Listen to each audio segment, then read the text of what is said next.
Welcome back to Revise and Resubmit, the podcast that takes, those really dense academic papers and makes them surprisingly interesting. I'm Pavlov. And I'm Nikita. Imagine this, an indigenous business owner, maybe running a really successful concreting business, or providing top-notch admin support services. Right, winning contracts, profitable, doing well by any standard measure. Exactly, thriving. But then you look back at the academic research from just a few years ago, and you hear something pretty surprising. Yeah, that their business somehow isn't indigenous entrepreneurship. It's baffling, isn't it? And why? Not because they weren't successful. No, it was about what they did.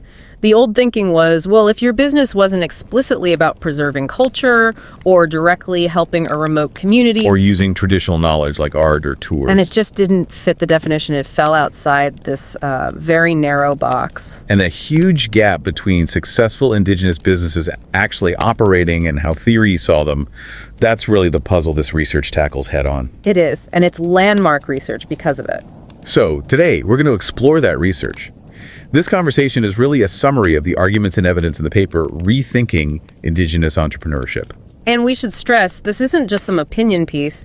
It's published in Entrepreneurship Theory and Practice, which is a top-tier FT50 listed journal. So highly respected, rigorously peer-reviewed. Absolutely. The authors are Zanny Langford, who's a senior lecturer in agribusiness. Okay. And Richard Martin, a senior lecturer in anthropology. Both are at the University of Queensland. And, for anyone listening who's maybe just starting their own research journey, perhaps planning a thesis or doing an initial lit review. Yeah, this is one you should definitely read. We really urge you, whether you follow this channel or not, make time for this article. It's thoughtfully done, reviewed. We've put the link in the show notes for you. Definitely check it out. Okay, so let's dive in. First, let's set the scene a bit. There's been this theoretical struggle for a couple of decades, right? Oh, absolutely. The field of indigenous entrepreneurship, i.e., that often call it, has been wrestling with this core question. What actually makes it indigenous? It seems like a basic question, but clearly it wasn't simple to answer.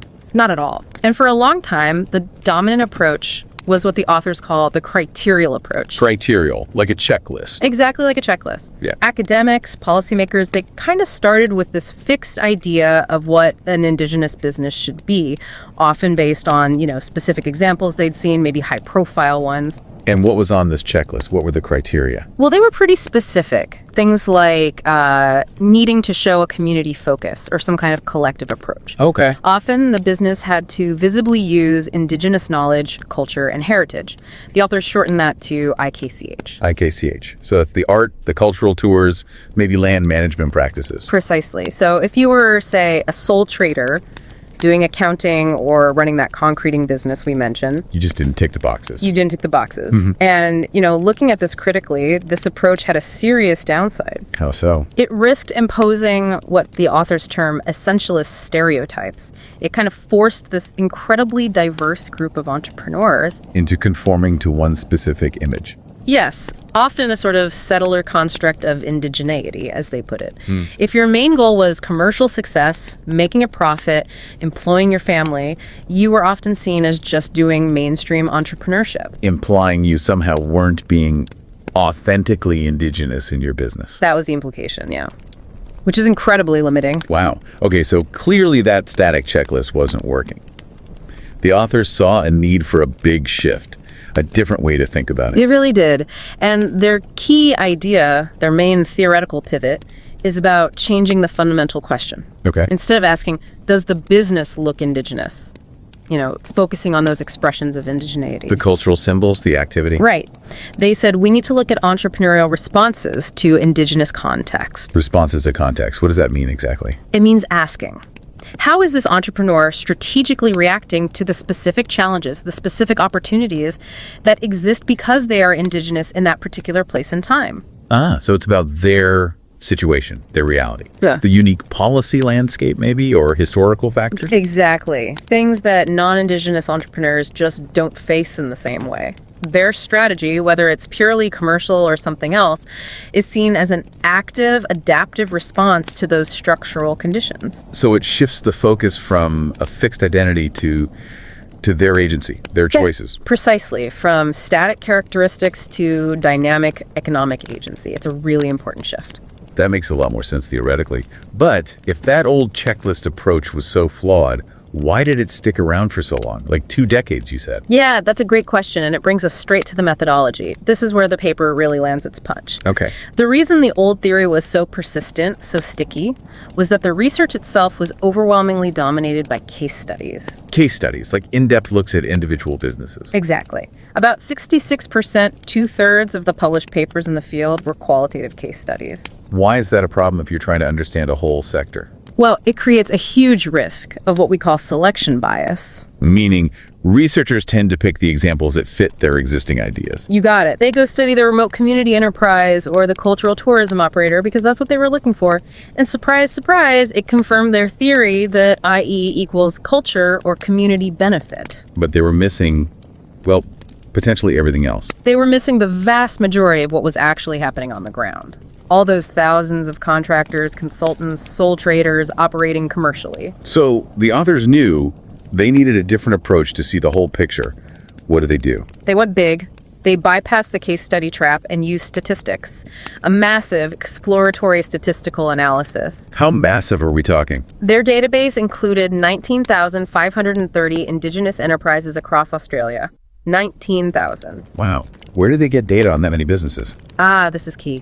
They were really smart about how they built the database. They combined data from 3 different major sources. Okay, which ones? First, the Australian Bureau of Statistics, the ABS. Crucial for catching all those self-employed folks. The ones who might not be certified or anything. Exactly. Then, the Office of the Registrar of Indigenous Corporations, or ORIC. That captures the legally incorporated community groups, the collective entities. Right. And third, Supply Nation. That's an organization that certifies Indigenous businesses specifically to connect them with corporate and government supply chains. Captures the more formally structured, often high-growth firms targeting big contracts. So by combining ABS, ORIC, and Supply Nation, they were able to see, well, pretty much everyone, from the sole trader to the big corporation. That's the power of it. They created this incredibly comprehensive snapshot of the entire sector, not just the bits that were easy to see or fit the old mold. It provided a real reality check. A statistical reality check. Okay, so once they had this massive comprehensive data set, what did it actually reveal? Did it blow those old assumptions out of the water? Let's start with the sheer size. The scale was the first big shock, really. This isn't some small niche sector. The Australian Indigenous business sector was estimated at $10.4 billion in annual income by 2022. $10.4 billion. Billion with a B. And get this, it had basically doubled in less than 5 years. Doubled in under 5 years. That's incredible growth. It really is. It shows this is a major, rapidly scaling economic force, not just, small community projects. Okay, so that immediately challenges the idea that it's all nonprofit or grant funded. What about the assumption that it's primarily focused on social impact? The data directly contradicts that too, somewhere between 82% and potentially up to 95%. The vast majority of these Indigenous-owned enterprises are registered as for-profit businesses. 82 to 95% are for-profit. Yep, profit, commercial growth, market viability. Those are clearly the main drivers for most Indigenous entrepreneurs, not the exception. Okay, so it's big, it's growing fast, and it's mostly commercial. What about the type of entrepreneur? Is the typical one running a large community corporation? Actually, no. Quite the opposite. The single largest group in their huge database, making up 61% of all the businesses, 71%. are Indigenous self-employed sole traders. Sole traders, like the concreter, the admin support person, consultants. Exactly. The landscapers, the electricians, the IT consultants, competing in the mainstream market using their skills. And interestingly, most of them operate without seeking any kind of third-party Indigenous certification. So the average Indigenous entrepreneur, if there is such a thing, is likely an independent sole trader running a commercial business, just trying to make a living. That seems to be the statistical reality. Their median income, by the way, was around $33,000 US. Okay, that really grounds it in reality. Yeah. It's not always the large, remote, culturally focused entity we might picture. Not statistically, no. And what about the final big criterion, the use of culture, the IKCH? How much do the data show businesses actually rely on Indigenous knowledge or heritage to compete? This was another quiet but really definitive finding that challenged the old view. Overall, they found that for 68%, more than two-thirds of the certified enterprise activity. Okay, so focusing on the certified ones for a moment. Yes. For 68% of that activity, there was no clear competitive advantage gained from using indigenous knowledge, culture, or heritage. So what were they doing then? What kinds of businesses? Things like general construction, road signage, office supplies, demolition services, waste management, standard commercial services. And if you look at the most common industries overall, Construction is by far the biggest, at 25% of all indigenous businesses.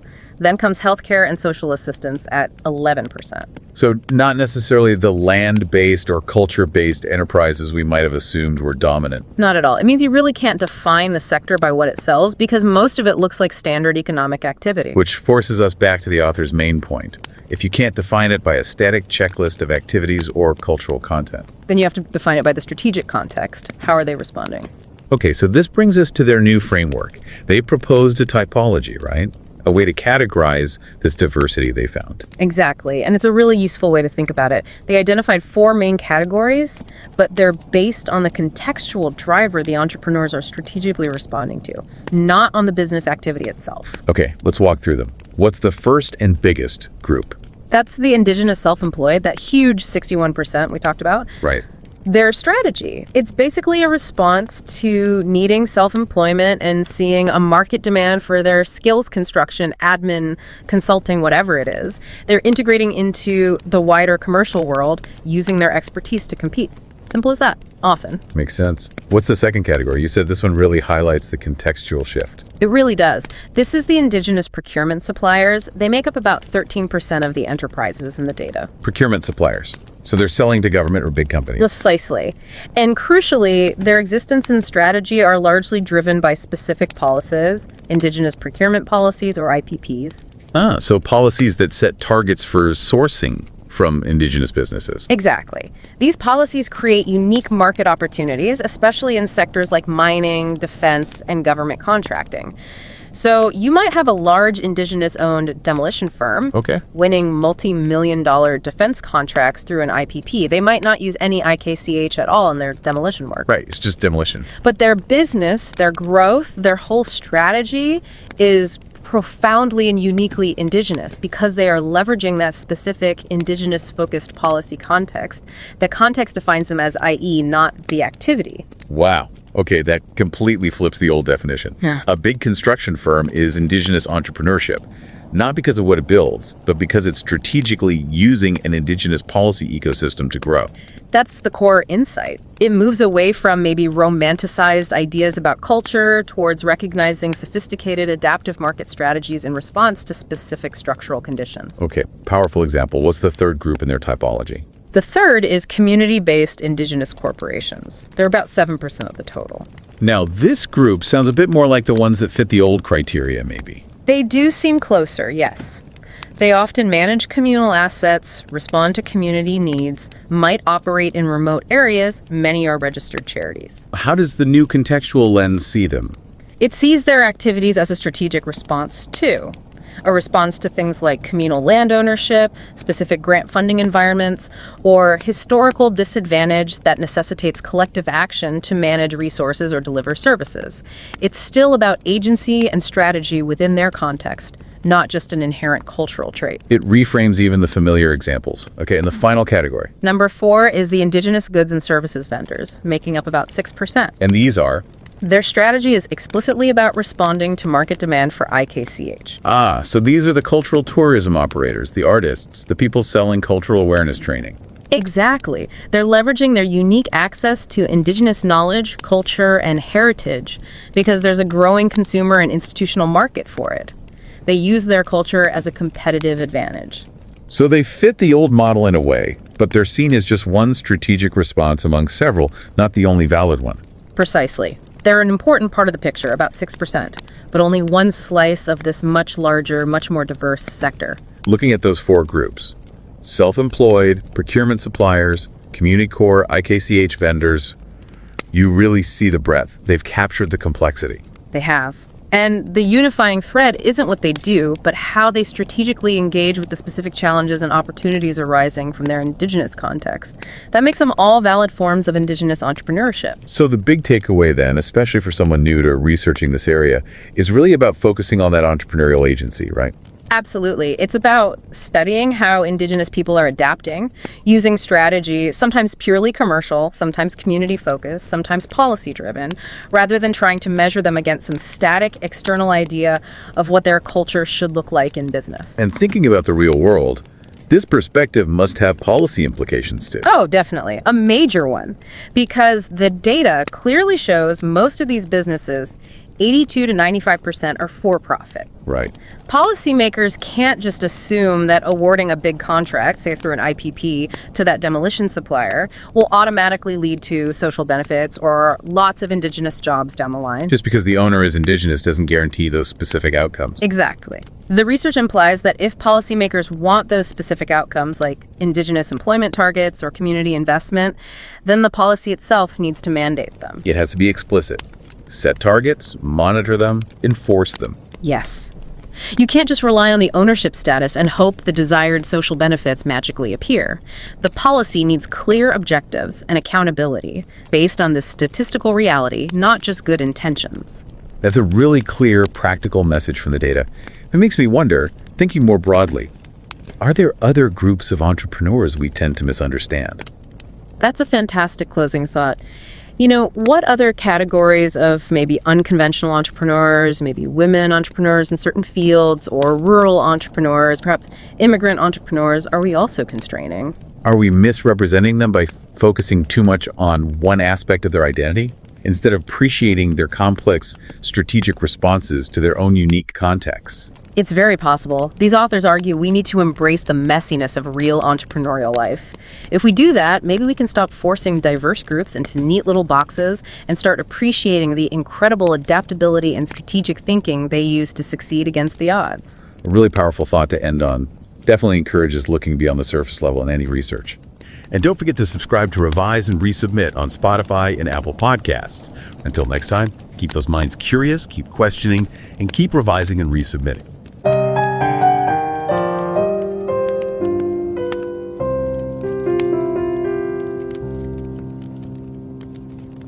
Revise and রিসাবমিটে স্বাগতম।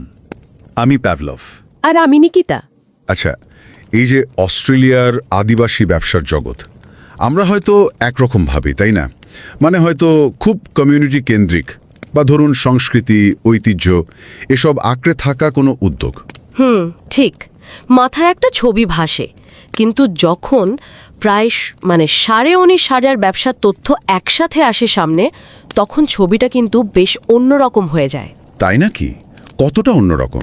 দেখা যায় এই জগৎটা আমাদের ধারণার চেয়ে অনেক বেশি ছড়ানো, অনেক বেশি বৈচিত্র্যময়, আর এর আকার সেটাও কিন্তু কম না। মানে অর্থনীতির দিক থেকে? হ্যাঁ, কয়েক বছরে প্রায় দ্বিগুণ হয়ে গেছে।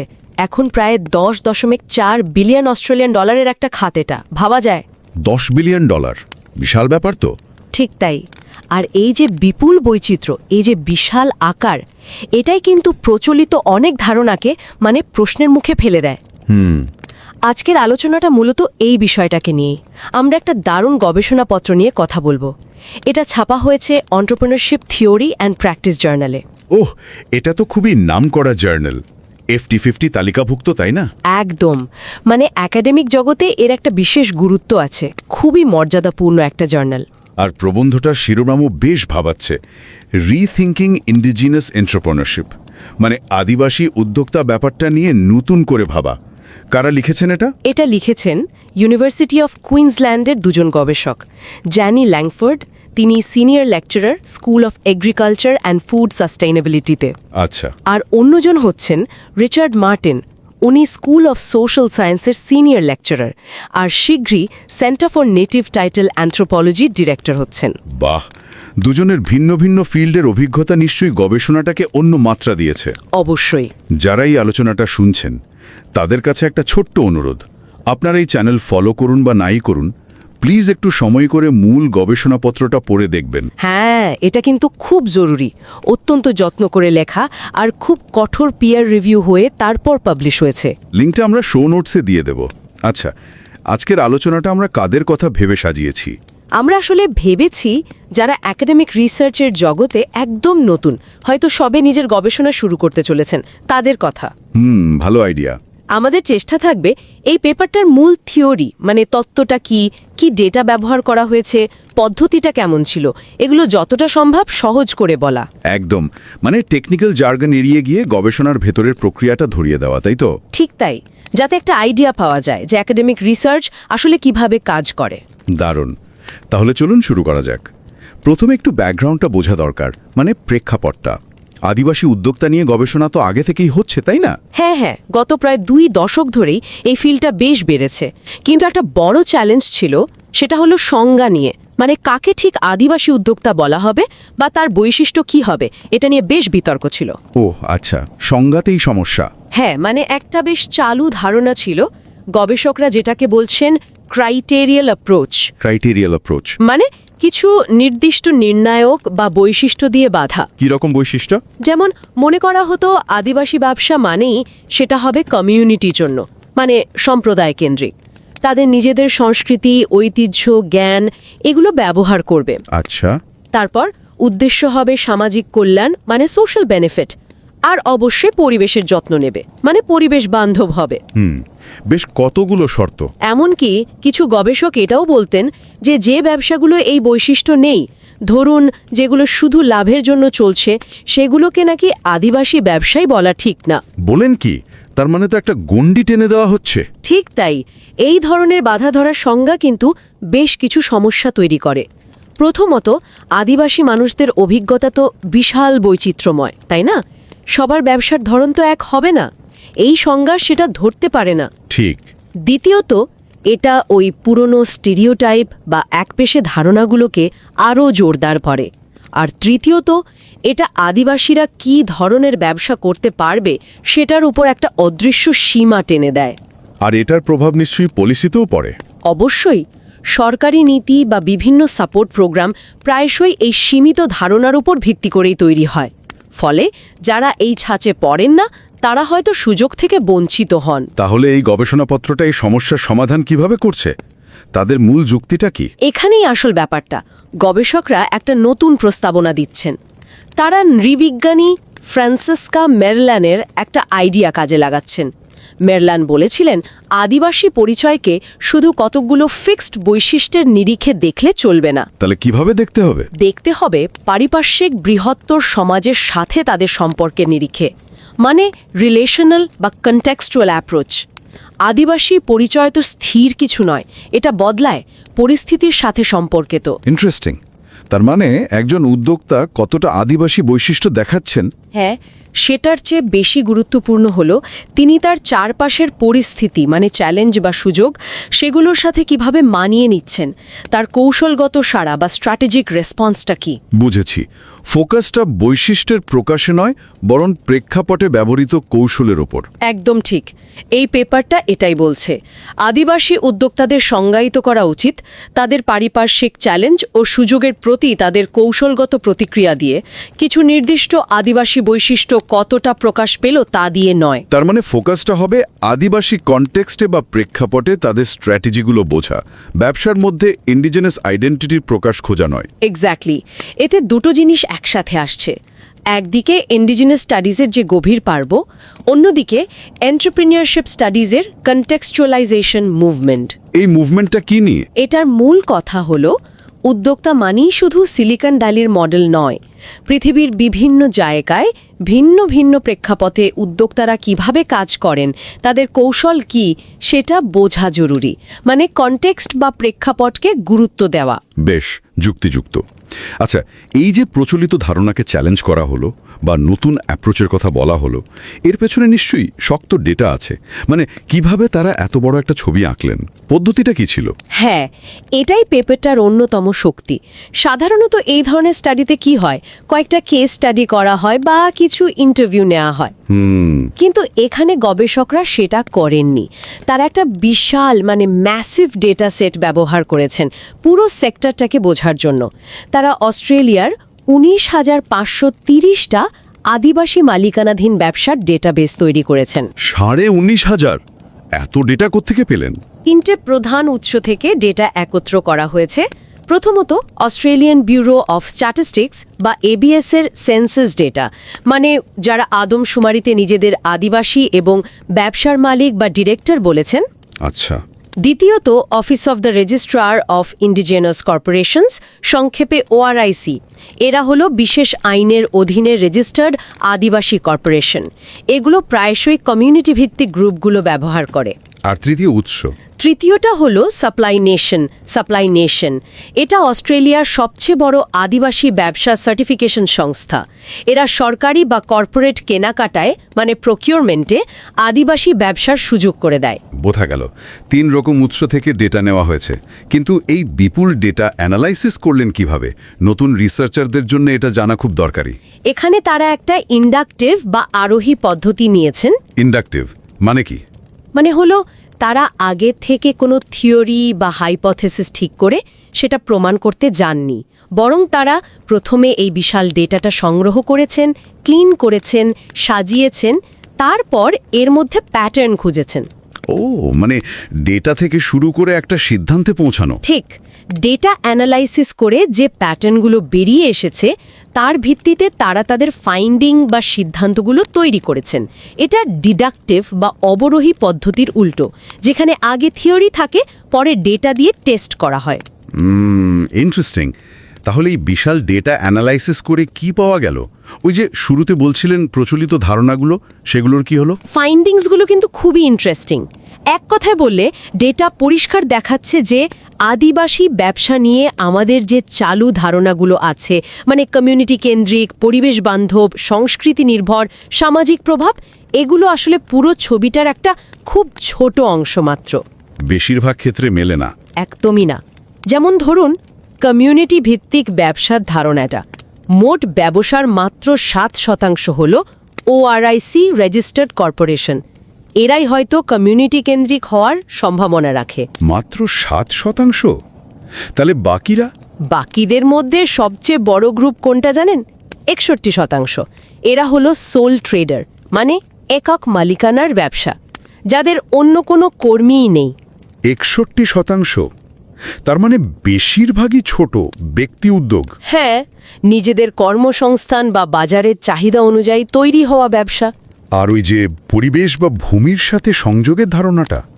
ডেটা বলছে আদিবাসী উদ্যোক্তারা বরং কৃষি, ফরেস্ট্রি বা ফিশারিজের মতো ভূমি নির্ভর কাজে আদিবাসীদের চেয়ে কম যুক্ত। বলেন কি? উল্টো? হ্যাঁ, বরং মাইনিং সাপোর্টের মতো কাজে তাদের অংশগ্রহণ তুলনামূলক বেশি। যদিও দুটো ক্ষেত্রেই সার্বিক অংশগ্রহণ কম। খুব কম ব্যবসায়ী সরাসরি ল্যান্ড ম্যানেজমেন্টের সাথে যুক্ত। সুতরাং ওই পরিবেশ রক্ষায় প্রতিশ্রুতিবদ্ধ ধারণাটা কিন্তু এখানে খাটছে না সেভাবে। আশ্চর্য তো। আচ্ছা, আর সংস্কৃতি নির্ভর ব্যবসার ধারণাটা, যেটাকে আপনারা বলছিলেন IKCH, indigenous knowledge culture heritage? Supply nation ডেটাবেসটা দেখলে বোঝা যায় ওখানে যে সার্টিফাইড ব্যবসাগুলো আছে তাদের প্রায় 68% মূল কাজ এমন পণ্য বা সেবা দেওয়া যেখানে ওই IKCH থেকে সরাসরি কোনো কম্প্যাটিটিভ অ্যাডভান্টেজ বা বাড়তি সুবিধা আসছে না। 68%? তার 2/3 বেশি। যেমন ধরুন সাধারণ কনস্ট্রাকশনের কাজ, অফিস সাপ্লাই দেওয়া, ক্লিনিং সার্ভিস, এসব ক্ষেত্রে তো সরাসরি আদিবাসী জ্ঞান বা সংস্কৃতির ভূমিকা নেই, তাই না? তা তো নেই। মাত্র 5% ব্যবসার মূল ভিত্তি হল IKCH। যেমন ধরুন কালচারাল অ্যাওয়ারনেস ট্রেনিং বা আদিবাসী আর্ট। আর ব্যবসার সাইজ যত বড় হচ্ছে এই IKCH নির্ভরতা তত কমছে। তার বেশিরভাগ ব্যবসায়ী আসলে মূলধারার ব্যবসার মতোই আঙিয়ে বেরোচ্ছে। আচ্ছা, আর সামাজিক প্রভাবের ব্যাপারটা, লাভ না সামাজিক কল্যাণ? তথ্য বলছে অন্তত 82%, সম্ভবত 95% পর্যন্ত ব্যবসায়ী হচ্ছে ফর প্রফিট, মানে মুনাফা ভিত্তিক। ও হ্যাঁ, প্রত্যন্ত এলাকায় যে সার্টিফাইড ব্যবসাগুলো আছে তাদের মধ্যে অবশ্য প্রায় 43% চ্যারিটি বা নন প্রফিট, কিন্তু শহরে এই সংখ্যাটা মাত্র 7%। কর্মী নিয়োগের ক্ষেত্রে কিছু পাওয়া গেছে? হ্যাঁ, একটা ইন্টারেস্টিং পয়েন্ট আছে। সাপ্লাই নেশন সার্টিফাইড ব্যবসাগুলো জনসংখ্যার অনুপাতে দেখলে 9 গুণ বেশি আদিবাসী কর্মী নিয়োগ করে। এটা কিন্তু বেশ ভালো দিক। তাদের মোট কর্মীর প্রায় 34% আদিবাসী। এটা তো দারুণ খবর। কিন্তু এটাও ঠিক যে তারা এখনও আদিবাসী কর্মীর চেয়ে প্রায় দ্বিগুণ অ-আদিবাসী কর্মী নিয়োগ করছে। আর প্রত্যন্ত অঞ্চলে বা ছোট ব্যবসায় আদিবাসী কর্মী নিয়োগের হারটা বেশি। তাহলে সব মিলিয়ে দেখা যাচ্ছে ওই চালু ধারণাগুলো দিয়ে পুরো বিষয়টা বোঝা সম্ভব না। আচ্ছা, এই পুরনো ধারণাগুলোকে ভুল প্রমাণের পর গবেষকরা কি কোনো নতুন কাঠামো বা টাইপোলজি দিয়েছেন এই বৈচিত্র্যকে বোঝার জন্য? হ্যাঁ, এটাই এই গবেষণার সবচেয়ে গুরুত্বপূর্ণ কন্ট্রিবিউশন বলতে পারেন।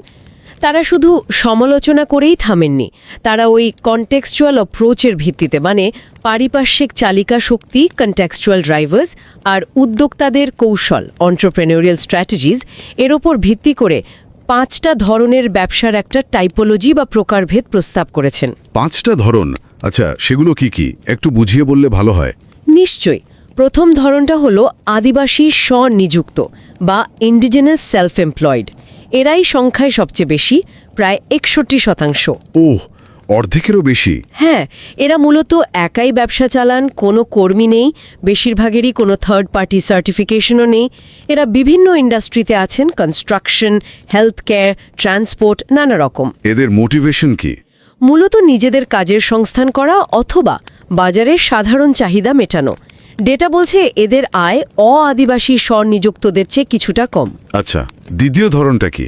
দ্বিতীয়টা হলো আদিবাসী প্রকিউরমেন্ট সরবরাহকারী বা ইন্ডিজিনাস প্রকিউরমেন্ট সাপ্লায়ার্স। এরা মোট ব্যবসার প্রায় 13%।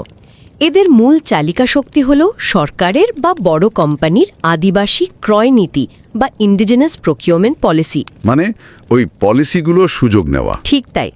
এরা প্রায়শই সাপ্লাই নেশন সার্টিফাইড হন, কিন্তু এমন জিনিস বা সেবা দেন যেখানে আদিবাসী জ্ঞান বা সংস্কৃতির IKCH তেমন ভূমিকা নেই, যেমন construction, mining support, office supply. এদের কৌশলটাই হলো এই পলিসির সুবিধা নেওয়া। বড় সরকারি বা মাইনিং কন্ট্রাক্ট এদের মূল ভিত্তি। ইন্টারেস্টিং। তৃতীয় ধরনটা কি তাহলে? ওই সংস্কৃতি নির্ভর? হ্যাঁ, অনেকটা। তৃতীয় ধরন হল আদিবাসী পণ্য ও সেবা বিক্রেতা বা indigenous goods and services vendors. এরা মোট ব্যবসার প্রায় 6%। এরা সরাসরি IKCH ভিত্তিক জিনিস বা সেবা বিক্রি করেন। যেমন আদিবাসী art, tourism, cultural training, bush food, এইসব। এদের মূল চালিকা শক্তি হল আদিবাসী ব্র্যান্ডিং আর বাজারে অথেন্টিসিটির চাহিদা। সাপ্লাই নেশন সার্টিফিকেশন এখানে কাজে আসতে পারে।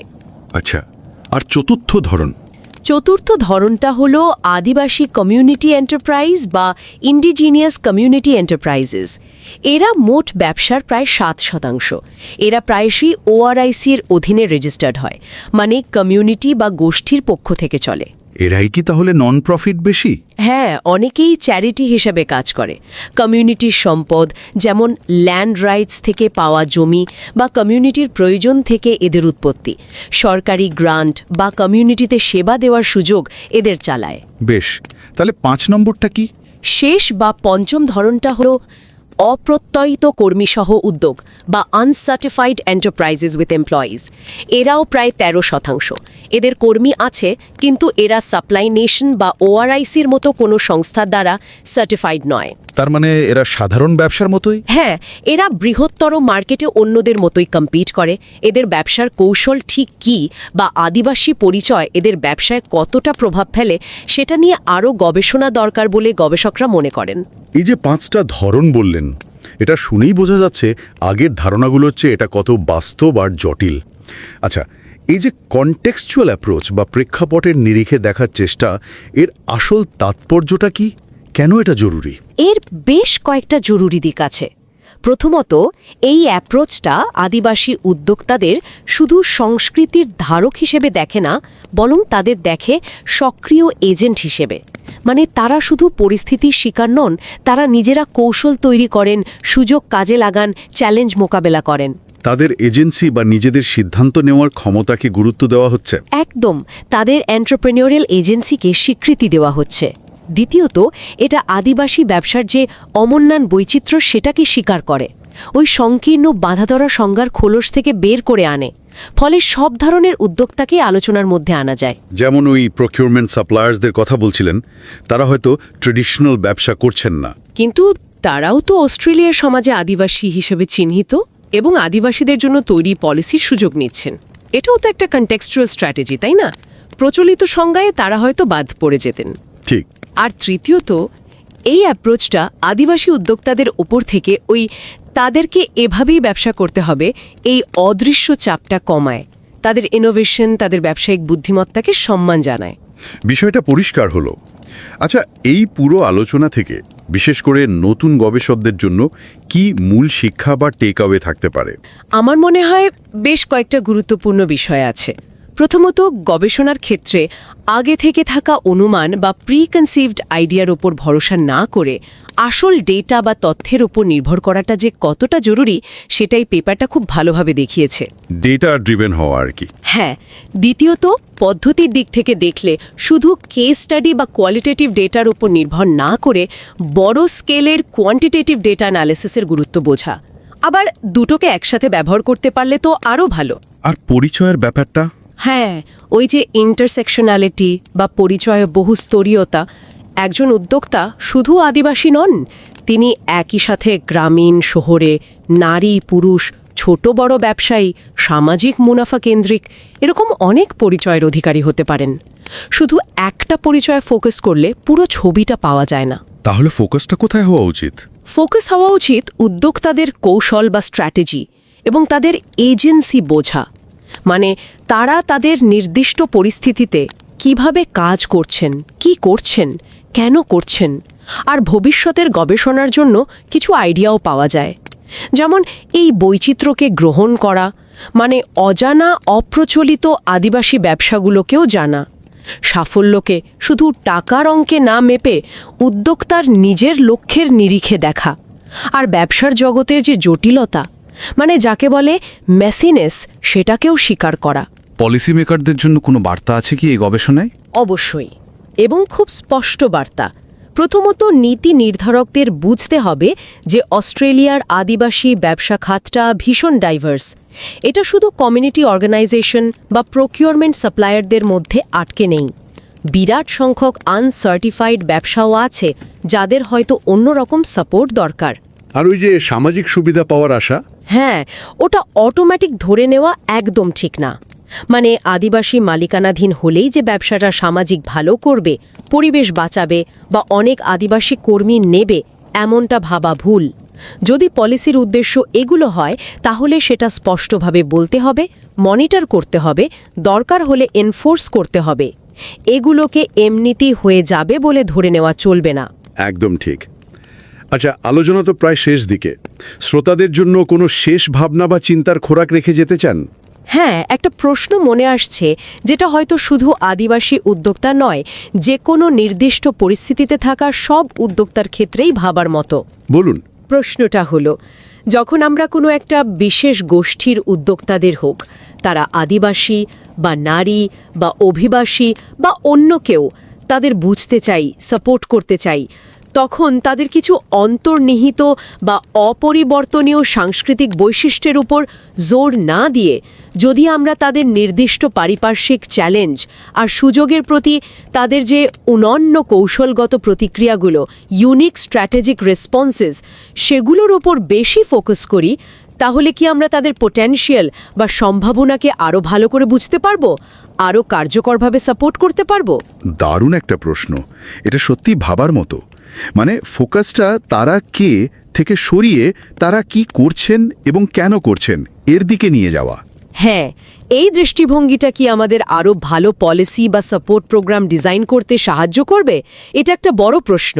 সত্যি, এই প্রশ্নটা নিয়ে না হয় আজকের মতো শেষ করা যাক। এই গভীর এবং অন্তর্দৃষ্টিপূর্ণ আলোচনার জন্য আপনাকে অনেক ধন্যবাদ। আপনাকেও ধন্যবাদ।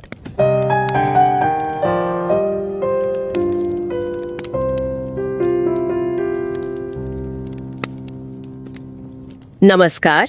रिवाइज एंड रीसबमिट में आपका स्वागत है। मैं हूं पावलोव और मैं हूं निकिता। सोचिए जरा, जब हम स्वदेशी उद्यमिता या इंडिजिनस एंटरप्रेन्योरशिप की बात करते हैं तो अक्सर कैसी तस्वीरें मन में आती हैं? शायद पारंपरिक कलाकृतियां बनाते कारीगर, हाँ, या समुदाय के लिए काम करने वाले समूह, या फिर वो व्यवसाय जो प्रकृति से बहुत गहरे जुड़े हुए हों। बिल्कुल, यही आम धारणा है। लेकिन क्या ये पूरी कहानी है? क्या हो अगर ऑस्ट्रेलिया के हजारों स्वदेशी उद्यमियों का एक बहुत बड़ा हिस्सा कुछ बिल्कुल अलग कर रहा हो? जैसे कि मान लीजिए बड़ी निर्माण परियोजनाओं पर काम करना, या फिर ऑफिसों के लिए सप्लाई का सामान बेचना। हाँ, और यही सवाल है असल में। आज की हमारी बातचीत इसी के इर्द गिर्द घूमेगी। हम अक्सर बनी बनाई धारणाओं के साथ चलते हैं, लेकिन आज हम कोशिश करेंगे समझने की कि जमीनी हकीकत क्या है, स्वदेशी उद्यमिता असल में है क्या, और इसे कैसे समझा जाना चाहिए, खासकर जब हम आंकड़ों और वास्तविक व्यवसायों को देखते हैं। हाँ, और ये कोई हल्की फुल्की बातचीत नहीं होने वाली है। जी नहीं। हमारी ये चर्चा एक बेहद महत्वपूर्ण शोध पत्र पर आधारित है। ये एंटरप्रेन्योरशिप थ्योरी एंड प्रैक्टिस नाम के जर्नल में प्रकाशित हुआ है। और ये कोई ऐसा वैसा जर्नल नहीं है। बिल्कुल नहीं।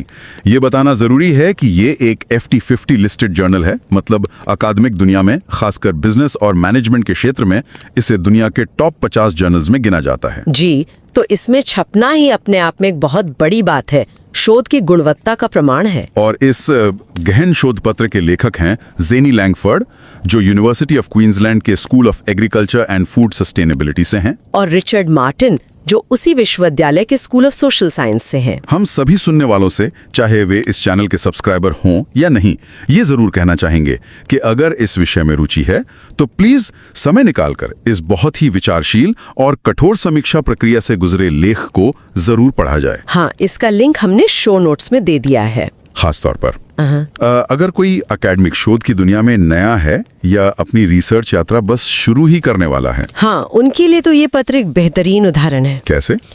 देखिए, ये दिखाता है कि कैसे स्थापित परिभाषाओं और सिद्धांतों पर सवाल उठाया जा सकता है, कैसे बड़े पैमाने पर डेटा का इस्तेमाल करके एक नई और ज्यादा प्रासंगिक समझ विकसित की जा सकती है, और कैसे किसी विषय को देखने का एक बिल्कुल नया नजरिया पेश किया जा सकता है।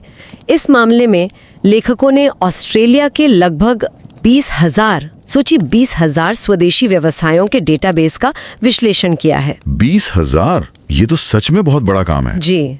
तो चलिए इसी नए नजरिए को समझने की शुरुआत करते हैं। पिछले करीब 2 दशकों में स्वदेशी उद्यमिता पर अकादमिक दुनिया में ध्यान तो बढ़ा है। हाँ, पहले तो ज्यादातर बात बस उसी की होती थी जिसे हम सिलिकॉन वैली मॉडल कह सकते हैं। हाँ, मतलब वो तेजी से बढ़ने वाले हाई ग्रोथ वाले टेक स्टार्टअप्स। बिल्कुल, लेकिन धीरे धीरे ये समझ बनी कि भाई उद्यमिता के कई अलग अलग रूप होते हैं, हर किसी को सिलिकॉन वैली बनने की जरूरत नहीं। सही बात है। और इसी बदलाव ने स्वदेशी उद्यमियों जैसे समूहों पर शोध के लिए जगह बनाई, जिन्हें पहले शायद मुख्य धारा की चर्चाओं से बाहर ही रखा जाता था। और जब इन पे ध्यान गया तो स्वाभाविक रूप से कोशिशें हुई कि इन्हें परिभाषित किया जाए। हाँ, और अब तक जो तरीके अपनाए गए उन्हें हम शायद मानदंड आधारित या क्राइटेरियल दृष्टिकोण कह सकते हैं। मानदंड आधारित मतलब कुछ पैमाने तय किए गए? जी, कुछ खास सांस्कृतिक विशेषताओं को आधार बनाया गया। जैसे ये माना गया कि स्वदेशी उद्यम अक्सर समुदाय पर केंद्रित होते हैं, कम्युनिटी फोकस्ड। अच्छा। और इसके साथ ही ये भी माना गया कि वो अपने व्यवसाय में स्वदेशी ज्ञान, indigenous knowledge, culture and heritage, जिसे IKCH कहते हैं, उसका प्रमुखता से उपयोग करते हैं। एक और धारणा ये थी कि उनकी मुख्य प्रेरणा सिर्फ मुनाफा कमाना नहीं, बल्कि सामाजिक लाभ पहुंचाना होती है। Social benefits, motivation. जी, और साथ ही पर्यावरण संरक्षण के प्रति उनकी गहरी प्रतिबद्धता होती है। बिल्कुल। कुछ विद्वानों का तो यहाँ तक मानना था, जैसे हिंदल और लैंसडॉन या टैप्सल और वुड्स, कि अगर किसी उद्यम में ये सारे गुण नहीं दिखते तो वो शायद स्वदेशी उद्यमिता है ही नहीं। हाँ, भले ही उसका मालिक कोई स्वदेशी व्यक्ति ही क्यों ना हो। लेकिन यहीं पर एक बड़ी समस्या आती है। क्या? देखिए, स्वदेशी समुदाय चाहे ऑस्ट्रेलिया के हो या कहीं और के, वो कोई एक जैसा समूह तो है नहीं। नहीं, बिल्कुल नहीं। उनमें तो अपार विविधता है, भाषाएं, संस्कृतियां, रहने के हालात, ज़रूरतें, आकांक्षाएं सब बहुत अलग अलग। सही बात है। ऐसे में ये जो मानदंड आधारित परिभाषाएं हैं ना, ये कई बार बहुत सीमित करने वाली साबित होती हैं। मतलब? स्टीरियोटाइप बना देती हैं। हाँ बिल्कुल, वो एक तरह की रूढ़िवादी छवि या एसेंशियलिस्ट स्टीरियोटाइप को मजबूत करती हैं, और ये उन स्वदेशी उद्यमियों के लिए भी मुश्किल खड़ी कर सकता है जो शायद इन खांचों में फिट ही नहीं बैठते। कई स्वदेशी उद्यमी और शिक्षाविद खुद भी इस पर आपत्ति जताते हैं। उन्हें लगता है कि ये उनकी असलियत, उनकी विविधता को नकारता है। जी, ऐसा लगता है मानो उन्हें किसी खास पहले से तयशुदा सांचे में ढालने की कोशिश हो रही हो। हाँ, यहीं पर ये शोध पत्र जिसकी हम बात कर रहे हैं एक बहुत ही ताज़ा और महत्वपूर्ण दृष्टिकोण सामने लाता है। क्या कहता है ये? लेखकों का तर्क है कि स्वदेशी उद्यमिता को परिभाषित करने के लिए हमें ये नहीं देखना चाहिए कि कोई उद्यमी अपनी स्वदेशी पहचान को अपने व्यवसाय में कैसे दिखा रहा है। अच्छा, तो फिर क्या देखना चाहिए? हमें ये देखना चाहिए कि वो उद्यमी अपने विशिष्ट स्वदेशी संदर्भों, मतलब अपने आसपास के माहौल, चुनौतियों और अवसरों पर रणनीतिक रूप से कैसे प्रतिक्रिया दे रहा है। ओह, मतलब फोकस रणनीति और संदर्भ पर, पहचान की अभिव्यक्ति पर नहीं। बिल्कुल।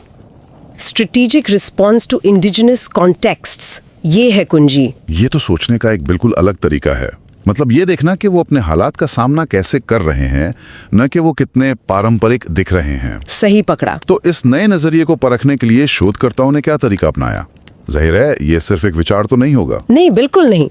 और यहीं पर इस शोध की कार्यप्रणाली, इसकी मेथोडोलॉजी बहुत दिलचस्प हो जाती है। बताइए।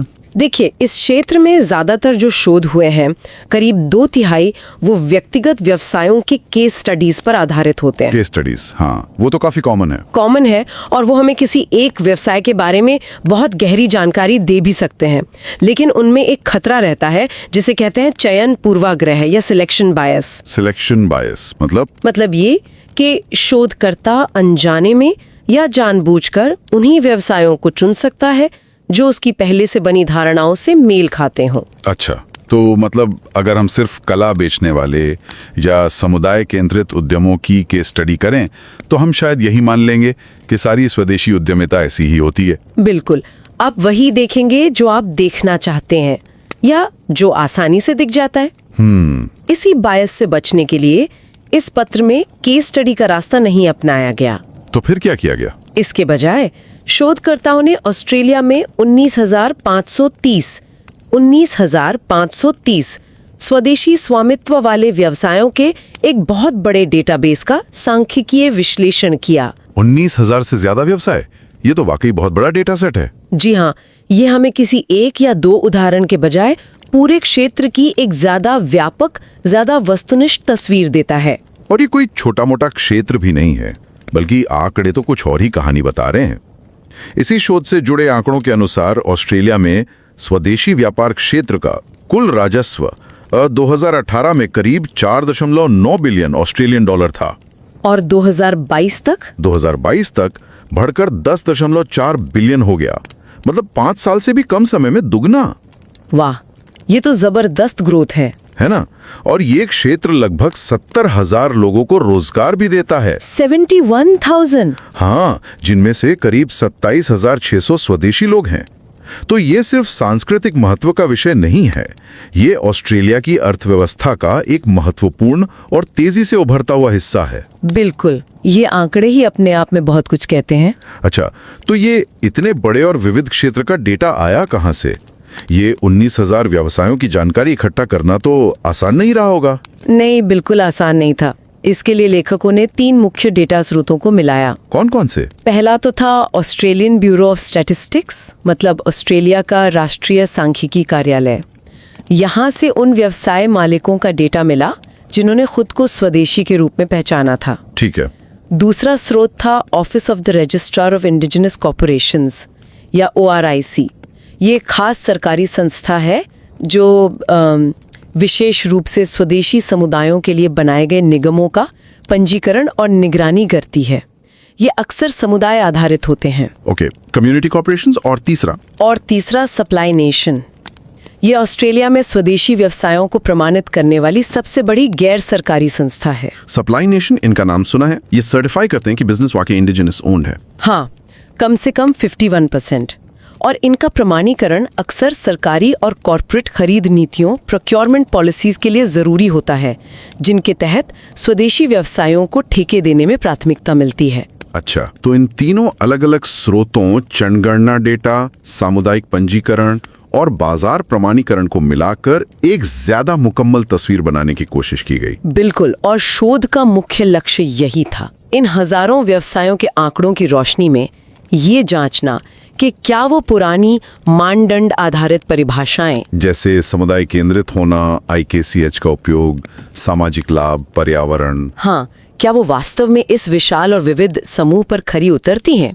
और अगर नहीं, तो आज के समय में ऑस्ट्रेलिया में स्वदेशी उद्यमिता को चलाने वाले वास्तविक प्रासंगिक चालक यानी कंटेक्चुअल ड्राइवर्स क्या हैं? मतलब वो कौन से हालात, कौन से अवसर, कौन सी रणनीतियां हैं जो इन व्यवसायों को असल में आकार दे रही हैं। एग्जैक्टली। तो अब आते हैं सबसे दिलचस्प हिस्से पर, निष्कर्ष।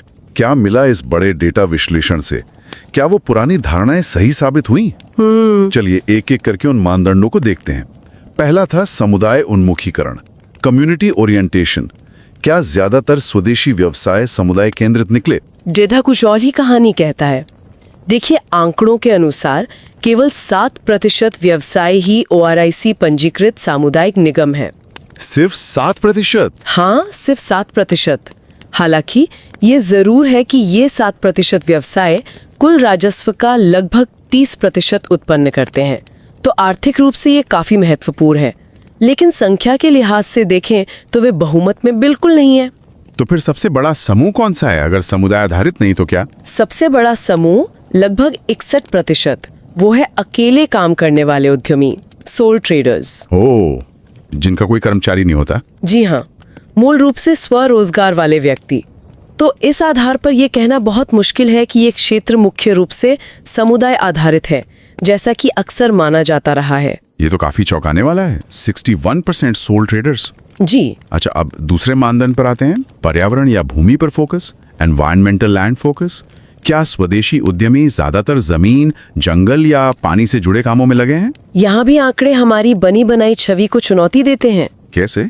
डेटा दिखाता है कि स्वदेशी उद्यमी कृषि या वानिकी जैसे क्षेत्रों में गैर स्वदेशी उद्यमियों की तुलना में कम सक्रिय हैं। कम? हाँ, कम। अलबत्ता खनन यानी माइनिंग में उनकी भागीदारी थोड़ी ज्यादा है, लेकिन कुल मिलाकर इन दोनों ही पारंपरिक भूमि आधारित क्षेत्रों में उनकी भागीदारी बहुत ज्यादा नहीं है। तो फिर वे किस तरह के उद्योगों में सबसे ज्यादा सक्रिय हैं? अगर खेतीबाड़ी या जंगल नहीं तो क्या? सबसे आम उद्योग जिसमें स्वदेशी व्यवसाय पाए गए वो है निर्माण, कंस्ट्रक्शन। कंस्ट्रक्शन कितना? लगभग 25% व्यवसाय इसी क्षेत्र में है। 1/4? हाँ, और दूसरा सबसे बड़ा क्षेत्र है स्वास्थ्य सेवा और सामाजिक सहायता, health care and social assistance. इसमें करीब 11% व्यवसाय हैं।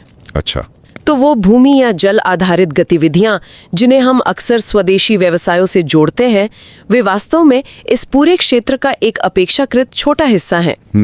वर्ण संरक्षण के आदर्श से मेल नहीं खाती। सही बात है। वो एक रोमांटिक धारणा को चुनौती देता है कि स्वदेशी व्यवसाय हमेशा प्रकृति के संरक्षा की होते हैं। बिल्कुल। वे भी बाकी उद्यमियों की तरह आर्थिक अवसरों का लाभ उठाते हैं, जो कभी कभी पर्यावरण की दृष्टि से जटिल हो सकते हैं। ये वाकई सोचने पर मजबूर करता है। अब आते हैं तीसरे मानदंड पर, स्वदेशी ज्ञान, संस्कृति और विरासत का उपयोग, IKCH का इस्तेमाल। क्या ज्यादातर व्यवसाय अपनी कॉम्पिटिटिव बढ़त के लिए, मतलब बाजार में टिके रहने और आगे बढ़ने के लिए, अपने पारंपरिक ज्ञान या सांस्कृतिक विरासत का इस्तेमाल करते हैं? सप्लाई नेशन द्वारा प्रमाणित व्यवसायों के डेटा का विश्लेषण करने पर ये वो व्यवसाय हैं जो अक्सर बाजार में ज्यादा स्थापित होते हैं। तो पता चला कि लगभग 68% गतिविधियां ऐसी वस्तुओं और सेवाओं से संबंधित हैं जिनमें IKCH से कोई स्पष्ट या सीधा प्रतिस्पर्धात्मक लाभ नहीं मिलता। कंक्रीट डालना, नालियों का निर्माण, बॉबकैट मशीन किराए पर देना, सड़कों पर निशान बनाना, ये तो बहुत ही आम काम है। हाँ, या फिर ऑफिस के लिए स्टेशनरी और दूसरा सामान सप्लाई करना। हाँ, इनमें सीधे तौर पर पारंपरिक ज्ञान का इस्तेमाल कहाँ है? सही बात है। तो मतलब ज्यादातर प्रमाणित व्यवसायों का काम ऐसा है जो सीधे तौर पर उनके पारंपरिक ज्ञान या संस्कृति पर आधारित नहीं लगता। वे सामान्य बाजार में उपलब्ध सेवाएं या उत्पाद दे रहे हैं। हाँ, कम से कम जहाँ तक सीधे प्रतिस्पर्धात्मक लाभ का सवाल है। ऐसा हो सकता है कि वे अपने व्यवसाय को चलाने के लिए जरूर अपनी सांस्कृतिक पृष्ठभूमि से मिली कुशलता या मूल्यों का इस्तेमाल करते हो, लेकिन उनका मुख्य उत्पाद या सेवा स्वयं में पारंपरिक ज्ञान पर आधारित नहीं है। और एक और दिलचस्प बात सामने आई। छोटे व्यवसाय बड़े व्यवसायों की तुलना में IKH का ज्यादा उपयोग करते पाए गए। ये भी उस आम धारणा से थोड़ा अलग है कि सभी स्वदेशी व्यवसाय अपनी सांस्कृतिक जड़ों से ही अपनी पहचान और ताकत पाते हैं। बिल्कुल। और अब आखिरी मानदंड, सामाजिक प्रभाव, सोशल इम्पैक्ट। क्या ज्यादातर व्यवसाय मुनाफे के बजाय सामाजिक भलाई के लिए काम करते हैं? मतलब क्या वे नॉट फॉर प्रॉफिट हैं? आंकड़ों के अनुसार ऐसा नहीं है। कम से कम 82% और शायद 95% तक उद्यम लाभ के लिए यानी फॉर प्रॉफिट स्थापित किए गए हैं। ओह, ज्यादातर फॉर प्रॉफिट हैं। हाँ, गैर लाभकारी या नॉट फॉर प्रॉफिट स्थिति ज्यादातर ग्रामीण और दूर दराज के इलाकों में देखने को मिलती है। वहाँ लगभग 43% उद्यम गैर लाभकारी हैं। अच्छा, रिमोट एरियाज में ज्यादा? जी, जबकि शहरी क्षेत्रों में यह सिर्फ 7% है। इससे पता चलता है कि संदर्भ मतलब कॉन्टेक्स्ट कितना महत्वपूर्ण है। दूर दराज के इलाकों में शायद समुदाय आधारित सेवाओं की जरूरत ज्यादा होती है और लाभ कमाने के अवसर कम होते हैं। ये बात तो है। और रोजगार पैदा करने के लिहाज से सामाजिक प्रभाव कैसा है? क्या ये व्यवसाय ज्यादातर स्वदेशी लोगों को ही नौकरी पर रखते हैं? सप्लाई नेशन से प्रमाणित व्यवसाय स्वदेशी कर्मचारियों को नौकरी देने में राष्ट्रीय औसत से कहीं आगे हैं। ये एक अच्छी बात है। कितना आगे? उनके कुल कर्मचारियों में से 34% स्वदेशी हैं। 34%? जबकि ऑस्ट्रेलिया की कुल स्वदेशी आबादी का अनुपात तो करीब 3.8% ही है। जी हाँ, तो ये लगभग 9 गुना ज्यादा है। ये निश्चित रूप से एक बहुत सकारात्मक सामाजिक प्रभाव है। बिल्कुल है। लेकिन तस्वीर का दूसरा पहलू ये है कि वे अभी भी स्वदेशी कर्मचारियों की तुलना में लगभग 2 गुने गैर स्वदेशी कर्मचारियों को नियुक्त करते हैं। अच्छा। तो हाँ, वे स्वदेशी रोजगार में महत्वपूर्ण योगदान दे रहे हैं, लेकिन वे सिर्फ स्वदेशी लोगों के लिए ही रोजगार पैदा नहीं कर रहे हैं। तो कुल मिलाकर देखें तो ये सारे आंकड़े उन पुरानी मानदंड आधारित परिभाषाओं पर बहुत गंभीर सवाल खड़े करते हैं। बिल्कुल। ऐसा लगता है कि वे स्वदेशी उद्यमिता की पूरी और सच्ची तस्वीर पेश करने में नाकाम रहती हैं। बिल्कुल सही। और इसीलिए ये शोध पत्र उन परिभाषाओं को एक तरफ रखकर एक नया प्रासंगिक या कॉन्टेक्स्चुअल दृष्टिकोण प्रस्तावित करता है। प्रासंगिक दृष्टिकोण? हाँ, इसका मूल विचार, जैसा हमने पहले कहा, यह है कि स्वदेशी उद्यमिता को इस रूप में समझा जाना चाहिए कि स्वदेशी उद्यमी अपने विशिष्ट अवसरों, चुनौतियों और संसाधनों का सामना करते हुए कैसे रणनीतिक निर्णय लेते हैं और प्रतिक्रिया करते हैं। मतलब उनके एक्शन पे फोकस होने वाली संबंधात्मक परिभाषाओं जैसा है और उद्यमिता साहित्य में चल रहे प्रासंगिकरण आंदोलनों के भी अनुरूप है। ये सभी इस बात पर जोर देते हैं कि किसी समूह या घटना को उसकी अंदरूनी विशेषताओं से ज्यादा उसके बाहरी संबंधों और संदर्भों के जरिए समझा जाना चाहिए। तो इस नए प्रासंगिक नजरिए से देखने पर क्या ऑस्ट्रेलिया में स्वदेशी उद्यमों के कुछ खास प्रकार या पैटर्न उभर कर सामने आए? हाँ, बिल्कुल। इस दृष्टिकोण का इस्तेमाल करते हुए शोध पत्र ने ऑस्ट्रेलिया में स्वदेशी उद्यमों के 5 मुख्य प्रकारों की पहचान की है। 5 प्रकार कौन कौन से? ये उनके अलग अलग प्रासंगिक चालकों, ड्राइवर्स और रणनीतियों पर आधारित है। पहला समूह है स्वदेशी समुदाय उद्यम, इंडिजिनस कम्युनिटी एंटरप्राइजेस। अच्छा, कम्युनिटी एंटरप्राइजेस। ये कितने हैं? ये कुल व्यवसायों का लगभग 7% है। जैसा कि नाम से ही जाहिर है, ये मुख्य रूप से समुदाय के स्वामित्व वाले संसाधनों जैसे कि भूमि अधिकार और समुदाय की विशिष्ट जरूरतों का जवाब देते हैं। हाँ, ये अक्सर ORIC के तहत पंजीकृत होते हैं, चैरिटी के रूप में काम करते हैं और ज्यादातर दूरदराज के इलाकों में पाए जाते हैं। ये प्रकार शायद पुरानी परिभाषाओं के सबसे करीब है। हाँ, ये वैसे ही लग रहा है। लेकिन महत्वपूर्ण बात यह है कि इसे भी किसी अंदरूनी सांस्कृतिक गुण के कारण नहीं, बल्कि विशिष्ट सामुदायिक संदर्भ और संसाधनों की प्रतिक्रिया के रूप में देखा जा रहा है। समझ गया, कॉन्टेक्स्ट ड्रिवन। ठीक है, ये पहला प्रकार हुआ। दूसरा कौन सा है? दूसरा अहम समूह है स्वदेशी खरीद आपूर्तिकर्ता, यानी indigenous procurement suppliers. Procurement suppliers, ये कितने हैं? ये लगभग 13% है। ये उद्यमी उन खास अवसरों का लाभ उठाते हैं जो सरकारी और बड़ी कंपनियों की स्वदेशी खरीद नीतियों IPPs द्वारा बनाए गए हैं। अच्छा, वो पॉलिसी जिनके तहत स्वदेशी बिजनेस को प्राथमिकता मिलती है। जी हाँ, इन नीतियों के तहत सरकार और कंपनियां अपने बजट का एक निश्चित हिस्सा स्वदेशी व्यवसायों से सामान या सेवाएं खरीदने पर खर्च करने के लिए प्रतिबद्ध होती हैं, खासकर माइनिंग और डिफेंस जैसे बड़े क्षेत्रों में। इस नीति ने एक नया बाजार तैयार किया है। ये व्यवसाय अक्सर सप्लाई नेशन से पंजीकृत होते हैं, लाभ के लिए काम करते हैं और कई बार काफी बड़े भी होते हैं। जरूरी नहीं कि ये सीधे तौर पर IKCH का उपयोग करें। इनकी मुख्य रणनीति इस पॉलिसी कॉन्टेक्स्ट का लाभ उठाना है। यानी ये पॉलिसी द्वारा बनाए गए खास बाजार की मांग को पूरा कर रहे हैं। दिलचस्प। तीसरा प्रकार क्या है? तीसरा प्रकार है स्वदेशी वस्तुएं और सेवा विक्रेता, indigenous goods and services vendors. जी, ये लगभग 6% है। ये उन ग्राहकों की मांग का जवाब देते हैं जो विशेष रूप से प्रामाणिक स्वदेशी उत्पाद या सेवाएं खरीदना चाहते हैं, जैसे कि कला, पर्यटन। हाँ, कलाकृतियां, पर्यटन अनुभव या सांस्कृतिक प्रशिक्षण वगैरह। ये उद्यमी अपने प्रतिस्पर्धात्मक लाभ के लिए सीधे तौर पर IKCH का उपयोग करते हैं। अच्छा, यहाँ IKCH का सीधा रोल है। हाँ, ये अक्सर छोटे व्यवसाय होते हैं और इन्हें सप्लाई नेशन जैसे प्रमाणीकरण की जरूरत होती है ताकि ग्राहक उनकी प्रामाणिकता पर भरोसा कर सके। ठीक है, और चौथा प्रकार जो शायद सबसे बड़ा था? हाँ, चौथा और सबसे बड़ा समूह है स्वनियोजित व्यक्ति, self employed individuals. Sole traders वाला ग्रुप। जी, ये कुल स्वदेशी व्यवसायों का लगभग 61% है। ये मूल रूप से अपनी आजीविका की जरूरत और अपने पास मौजूद सामान्य बाजार कौशल का जवाब देते हैं, जैसे प्लम्बिंग, इलेक्ट्रिशियन, कंसल्टेंसी, इस तरह के काम। बिल्कुल।